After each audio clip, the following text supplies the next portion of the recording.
लकवा पक्षाघात या पैरालिसिस। मित्रों, भाइयों बहनों, लकवा पक्षाघात या पैरालिसिस के बारे में कुछ डेटा इकट्ठा किया है, आपसे शेयर करते हैं। और जिनको भी ये प्रॉब्लम है कैसे ठीक होंगे उसका भी एक सूत्र है, वो मैं आपको बताऊंगा। जब मस्तिष्क के किसी ब्लड वेसल्स यानी धमनी में किसी भी कारण के वजह से रुकावट हो जाती है और मस्तिष्क के उस भाग को ब्लड नहीं मिल पाता है तो वह भाग निष्क्रिय हो जाता है। इसलिए मस्तिष्क का वह भाग जिस शरीर के अंगों को संदेश मतलब मैसेज नहीं भेज पाता है वह भाग हिल डुल नहीं सकता। और बायां मस्तिष्क हमेशा दाहिने भाग को कंट्रोल करता है और दाहिना मस्तिष्क बाएं अंगों को कंट्रोल करता है, बस आंखों को छोड़ के। वास्तव में यह एक नर्वस सिस्टम का रोग होता है, स्नायुविक, और इसका स्पाइनल कोड से बहुत गहरा संबंध है। जो रीढ़ की हड्डियां है उसके साथ कनेक्शन है इसका। आइए, लकवा के कुछ प्रकार हैं, यद्यपि मैं उपचार करता हूं और जो डेटा है, रिसर्च है, दोनों को मिला के आपसे बात करेंगे। लकवा के लगभग 9 प्रकार अभी भारत में देखे जाते हैं।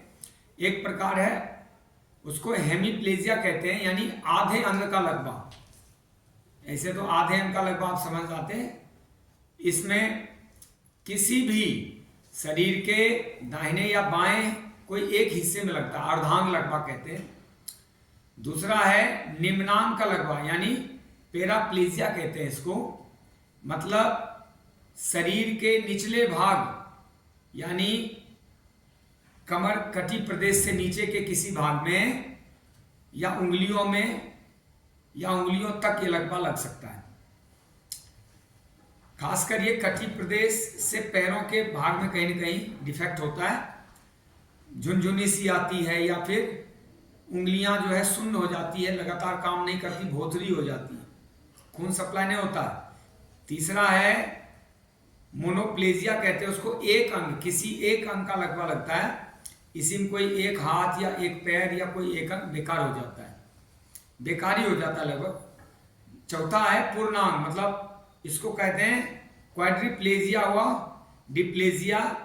इसमें होता है दोनों हाथ या दोनों पैर बेकार हो जाते हैं, मतलब एक तरह से पंगु हो जाता है। अच्छा, आगे देखिए, पांचवा है मेरुरज्जा या प्रदाहजन्य लकवा, जिसको माइस्लिटिस कहते हैं। इस प्रकार के लकवे में उपदंश ग्रस्त रोगियों को या अधिक भोग विलास, अधिक ऐश्वर्य, अधिक जो है आराम की लाइफ जीने वाले लोगों को अधिक धातुनाश के कारण होता है। ये बहुत गहरा है, मतलब ये जो रीढ़ के हड्डी में जो बोन मैरो पड़ा होता है ना, वो तक डिफेक्टिव हो जाता है, यानी वो खलास हो जाता है, स्खलन हो जाता है, कम हो जाता है, शरीर से नाश हो जाता है। तो ये बहुत खतरनाक है, ऐसे तो जीवन पे खतरा आ जाता है। छठा है जीवा, टंग, जीवा का लकवा, उसको बलवार पैरालिसिस कहते हैं, वो एफेसिया कहते हैं। जब वाणी की बाहक सिराएं, जो ऐसे नर्वस सिस्टम जो आपके वाणी के लिए खून को सप्लाई देते हैं वो जकड़ जाती है, तब बोलने में तकलीफ होती है और तुतलाने हकलाने लगता है, तो इसको कहते हैं जीवा का लकवा। नेक है मुखमंडल का लकवा, इसको कहते हैं फेशियल पैरालिसिस। इसमें मुख के किसी एक भाग का, मतलब यूं समझिए कि एक भाग में लकवा मार देता है और जड़ होकर घूम जाता है। इसमें मुख द्वार का एक ओर का कोना ऐसे नीचे दिखने लगता है, ऐसे टेढ़ा हो जाता है, और एक तरफ का गाल ढीला हो जाता है, होठों से थूक बिना इच्छा के गिरता रहता है और पेशेंट थूक सीधा फेंक भी नहीं सकता। ऐसे मुंह ही टेढ़ा हो गया तो थूक ऐसे फेंकेगा तो गिर जाएगा अपने आप। और अगला है स्वर यंत्र का लकवा, इसको कहते हैं वोकल कॉर्ड पैरालिसिस। गले के भीतर जो स्वर की नली होती है, जिसको वाणी बोलने का जो नली होता है, उसमें लकवा लग जाता है, यानी वो शिथिल हो जाता है, मनुष्य का बोलना पूर्णतः या अंशतः बंद हो जाता है। नेक्स्ट नमा है लेड पैरालिसिस, सीसा जन लगवा होता है, वो मसूड़ों के किनारे एक नीली लकीर पड़ जाती मसूड़ों के साथ, गम्स के साथ। और इस रोग को पहचानने का एक विशेष लक्षण है, अक्सर क्या होता है कि दाहिना हाथ और तीव्र रोग में दोनों हाथ ग्रसित होकर लटक जाते हैं। दाहिना हाथ या दोनों हाथ लकवाग्रस्त होकर लटक जाती है, कलाई की मांसपेशियां दुर्बल होकर अक्सर टेढ़ी हो जाती है और अंदर की ओर मुड़ जाती है ऐसे, और बांह और पीठ की मांसपेशियां भी लगभग रुग्ण हो जाती है या शून्य हो जाती है। तो ये आपने समझा प्रकार। अब समझते हैं लकवा के लक्षण क्या हैं। लक्षण है शरीर के एक या अनेक विभिन्न अंग अपना अपना कार्य करना छोड़ देते हैं। इसका आक्रमण अचानक होता है, किंतु इसकी शुरुआत बहुत पहले से हो जाती है। बाएं अंग में लगने वाला लकवा प्रायः ज्यादा खतरनाक होता है, क्योंकि इसमें शीघ्र ही हृदय गति बंद हो जाने के कारण मृत्यु का भय रहता है।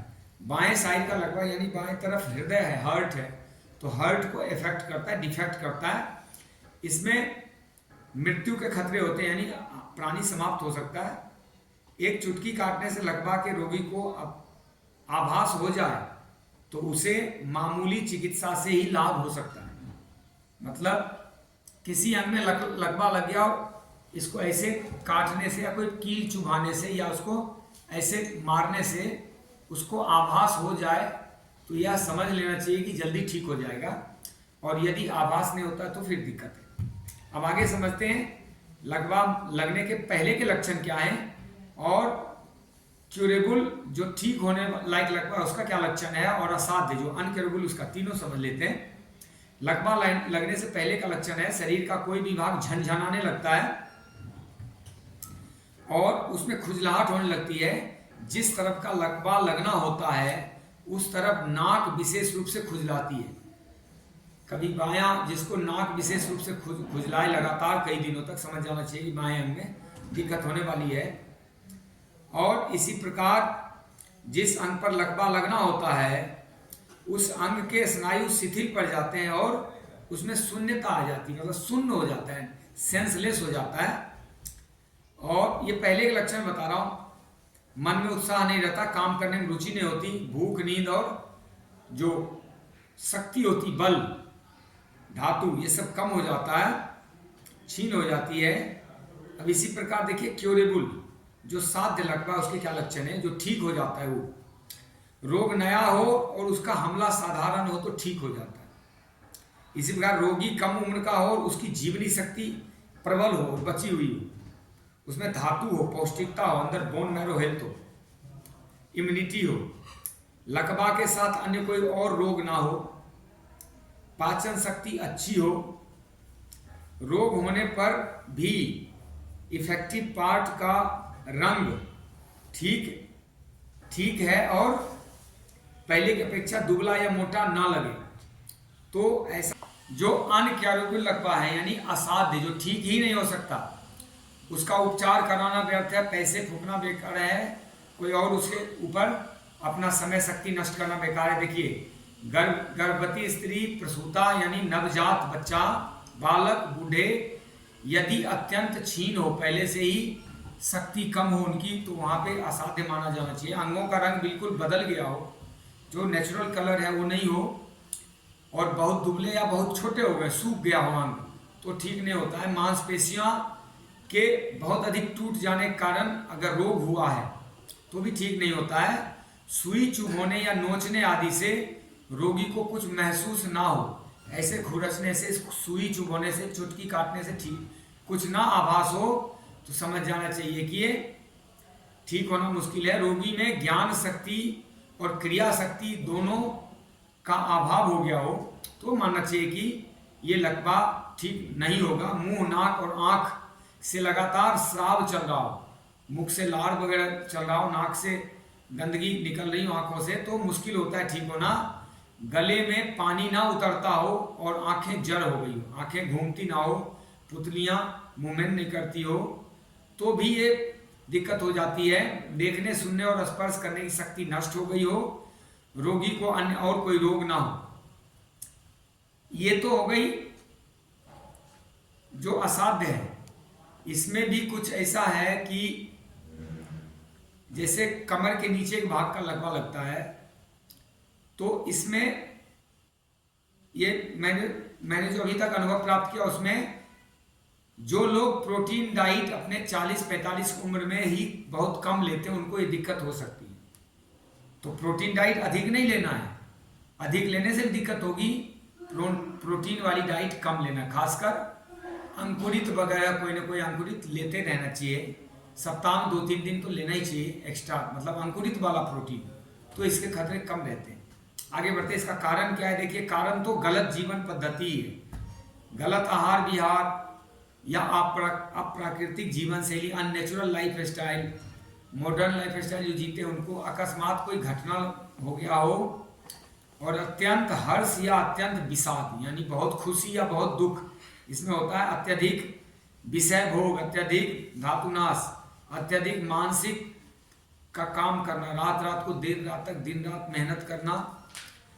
इसी प्रकार मस्तिष्क या रीढ़ पर कोई घातक चोट लग जाना, सिर में बहुत तेज दर्द रहता है, विषैले पदार्थ का शरीर में इकट्ठा हो जाना, मस्तिष्क और रीढ़ की विविध बीमारियां, उच्च रक्तचाप, अधिक नमक चीनी का प्रयोग, अधिक घी तेल का प्रयोग, पुराना हृदय रोग, गठिया मिर्गी इत्यादि अन्य रोग, रात में अधिक लंबे समय तक, लगातार कई वर्ष तक रात्रि में अधिक जागना, दवाओं का बहुत ज़्यादा सेवन करना, अधिक मदिरा मांस इत्यादि का सेवन करना, बहुत अधिक पढ़ना लिखना, बहुत अधिक सोचना विचारना, ये सब कुछ जो है अगर संतुलन नहीं हुआ तो ये खतरे बनेंगे। ओके, यद्यपि मैं इसमें से कई चीज़ों में मैं भी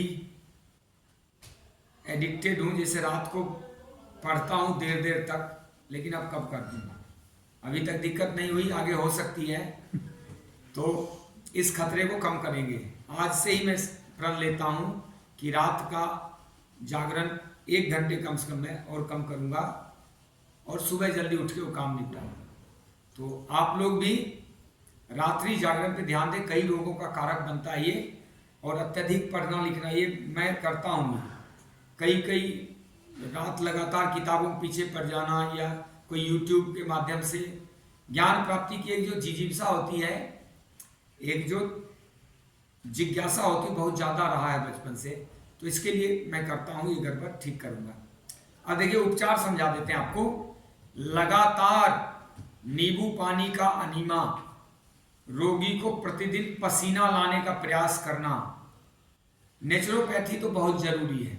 इसी तरह स्टीम से, गीली चादर से उसको शरीर को रोम छिद्र को खोलना पड़ता है। जो धूप है, सनबाथ, धूप स्नान बहुत जरूरी है, ये सब तो करना ही है।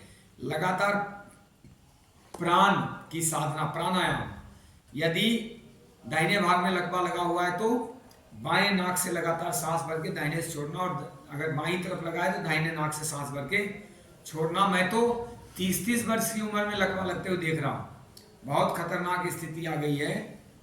यदि रोगी बहुत कमजोर हो अथवा ब्लड प्रेशर हाई रहता है, रक्तचाप ऊंचा रहता हो, तो अधिक गर्म चिकित्सा का प्रयोग नहीं करना चाहिए। और रीढ़ पर गर्म ठंडा सेक, कपड़ा भिगोकर पेट और रीढ़ पर लगाना। पेट पर ये जो नेचुरोपैथी है अपना, मिट्टी चिकित्सा, उसको गड्ढे में डाल सकते हैं, मिट्टी चिकित्सा, हिप बात, और इसमें ज्ञान मुद्रा का प्रयोग अच्छा रहता है ये। और इसी प्रकार जो सूर्य तप्त नीली रंग की बोतल का पानी कम से कम दिन में 2-3 बार तो देना ही चाहिए। सूर्य तप्त क्रोमोथेरेपी से पानी बनाते हैं, नीला ब्लू कलर का बोतल लेना है और उसमें पानी भर के उसका ढक्कन बंद नहीं करना, वो रुई लगा देना और किसी तख्त पे रख के छोड़ देना 12 घंटे धूप में या 10 घंटे, तो बहुत अच्छा रिचार्ज हो जाता है। तो ये बहुत काम करता है। और पीला कलर, मैं थोड़ा करेक्शन भी कर रहा हूँ कि अगर लकवा दाहिने अंग का है तो नीले कलर, और बाएं अंग का लकवा है तो येलो कलर बहुत अच्छा रहता है। येलो कलर का पानी पीना चाहिए। जो कर सकते हैं जरूर करना चाहिए। इस पे क्रोमोथेरेपी पे एक वीडियो मेरा है, एक और बनाऊंगा, तब आपको पता चलेगा कि कैसे पानी बनाते हैं। और इसी तरह जो है प्रभावित अंग पर प्रकाश, जो एक ना लाइट होता है, हेलोजन जैसा लाइट होता है, उसको कुछ वो पीले कलर का, येलो कलर का लाइट होता है यहाँ पे, उसको रंग प्रकाश चिकित्सा कहते हैं, वो करना चाहिए। और गर्म ठंडा सेक इत्यादि, मतलब नेचुरोपैथी जरूर करना चाहिए। और इसी प्रकार 3 से 7 दिन तक यदि रह सकते हैं तो खूब जूस पिलाना चाहिए। जैसे लकवा लगे, वेजिटेबल जूस, फ्रूट जूस, नारियल पानी, पत्तों का जूस, खास करके बंद गोभी के पत्तों का जूस, उसको पिलाने से बहुत लाभ होता है। और ये नींबू पानी, संतरा मौसमी का जूस, आंवले का जूस, ये सब भी लाभकारी है। और कम से कम 1 सप्ताह तक नेचुरल डाइट पे रहना चाहिए, जिसमें कच्चा भोजन जो अग्नि पे न चढ़ा हो, जैसे फल हो गया सीजन के, सलाद हो गया, सब्जियां हो गई, कच्ची सब्जियां, अंकुरित मूंग वगैरह हो गया, ड्राई फ्रूट थोड़े बहुत भिगो के दिया जा सकता है, जूस पिलाया जा सकता है।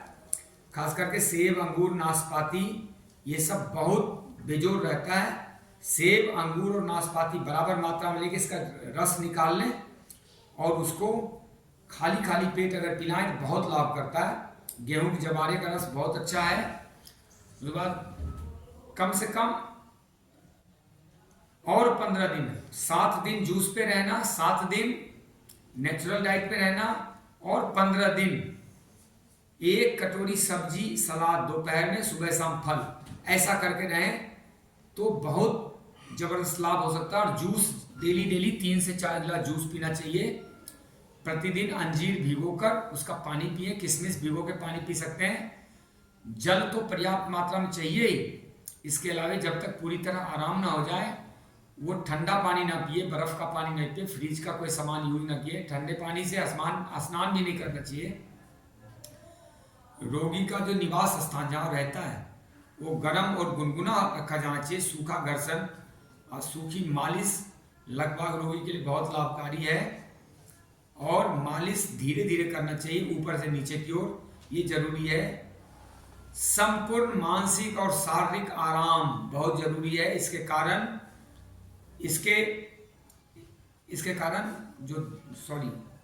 इसमें ध्यान और योग निद्रा बहुत सहायक हो सकता है। यदि पेशेंट कर लें तो कोई वीडियो पर लगा के ध्यान और योग मुद्रा किया जा सकता है। इस रोग में व्यायाम का भी बहुत महत्व है। इसमें प्राणायाम और छोटे छोटे लघु व्यायाम, ताकि जो दबी हुई और सूक्ष्म नस नाड़ियां हैं वह फिर से क्रियाशील हो जाए। जो ठीक होने वाला हो तो ठीक हो जाए, लेकिन समय लगता है। लकवा के केस में 3-4 महीने का समय लगता है। और इसमें आयुर्वेद भी प्रयोग करना चाहिए। खासकर जो भस्म वाली औषधियां हैं वो वैद्य से मिलके ही प्रयोग करना चाहिए। विष को भी जब शोधित करके वैद्य देते हैं तो वो अमृत बन जाता है, औषधि बन जाता है। इसलिए ये लकवा का केस बड़ा सीरियस है।